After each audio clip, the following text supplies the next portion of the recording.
Kardava Georgi. მოგესალმებით, მივესალმები კოლეგებს.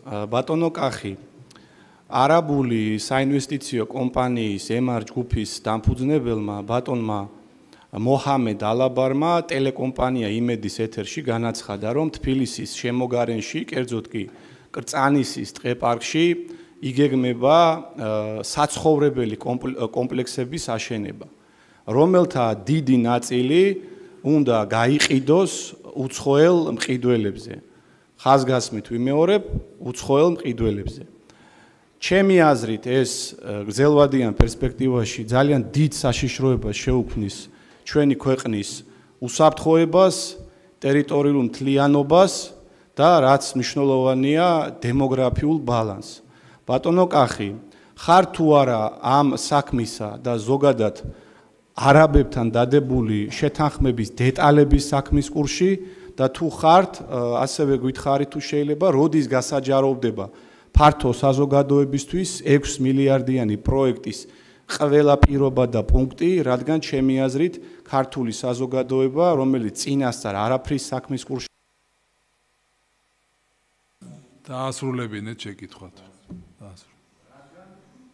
რადგან ჩემი აზრით ქართული საზოგადოება, რომელიც საქმის კურსში არ იყო ჩაყენებული წინასწარ და მე მგონი იმსახურებს ამ დეტალების და ყველა პუნქტის სათანადო ცოდნას. შეკითხვა ბატონ გიორგის ჰქონდა საინვესტიციო პროექტთან დაკავშირებით, რომელიც უპრეცედენტოა.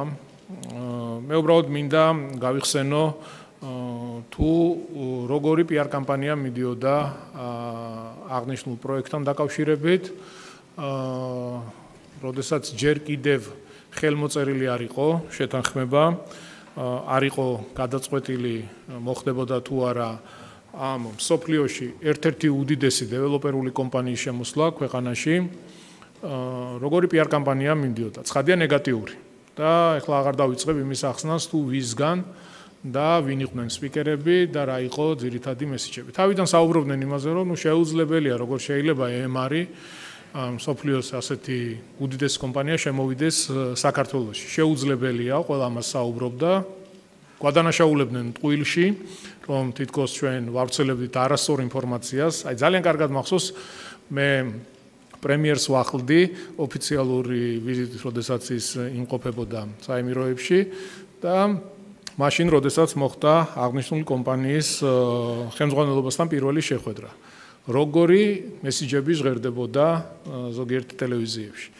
შესაბამისად, ძალიან მნიშვნელოვანია და ძალიან მაგარია, რომ აღნიშნული კომპანია შემოდის საქართველოში, ახორციელებს 6 მილიარდის ინვესტიციას, ის საფრთხეები, რაზეც თქვენ საუბრობთ, არანაირი საფრთხე არ არსებობს, იმიტომ რომ ჩვენ ქვეყანაში გვაქვს კანონები, ქვეყანაში გვაქვს ჩვენი კონსტიტუცია და რა თქმა უნდა, ამ ქვეყანას იცავს მისი კონსტიტუცია და კანონები.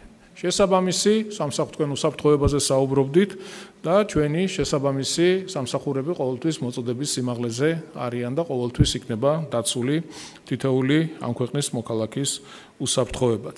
თვითონ ინვესტიციას რაც შეეხება დაახლოებით 3 მილიარდი დოლარის ინვესტიცია თბილისთან ახლოს განხორციელდება.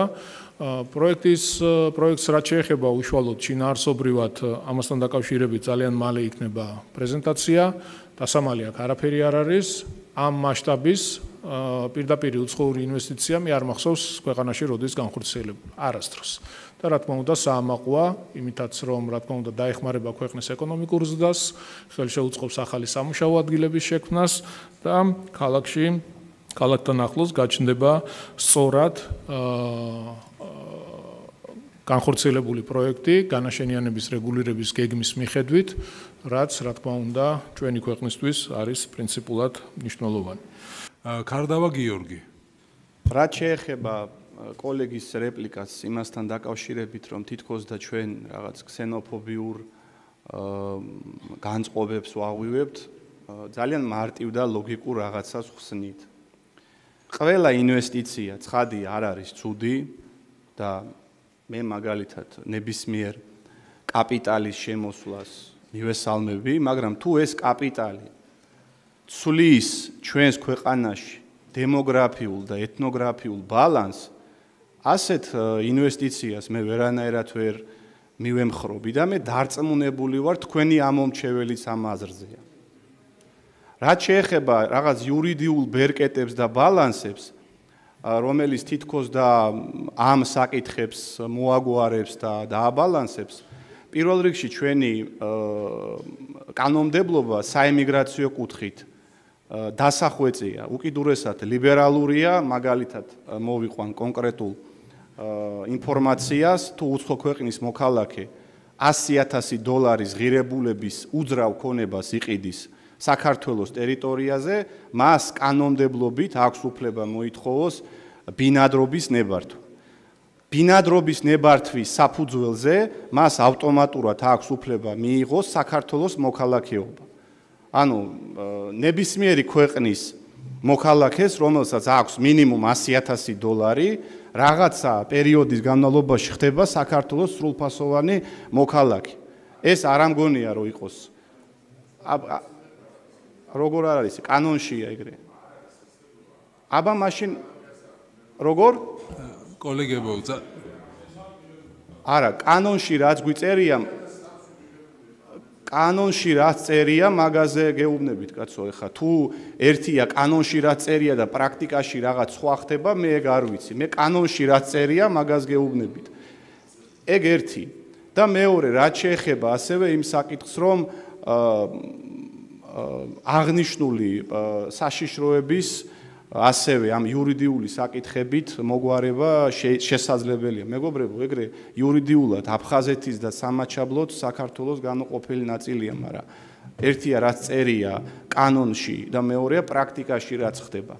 ჩვენზე უფრო დიდმა სახელმწიფოებმა ევროპაში და ამერიკაში ვერ გამართეს და ვერ დაარეგულირეს მულტიკულტურალიზმი და მოდით პატარა საქართველოს მივცემთ მაგის საშუალებას. ამიტომ გაუფრთხილდეთ ჩვენს დემოგრაფიულ ფონდს და ეგეთ ინვესტიციებთან, რომელიც გულისხმობს სხვა ქვეყნებიდან უცხოელების აქ კომპაქტურად ჩასახლებას, მაგას ხელს ნუ შეუწყობთ.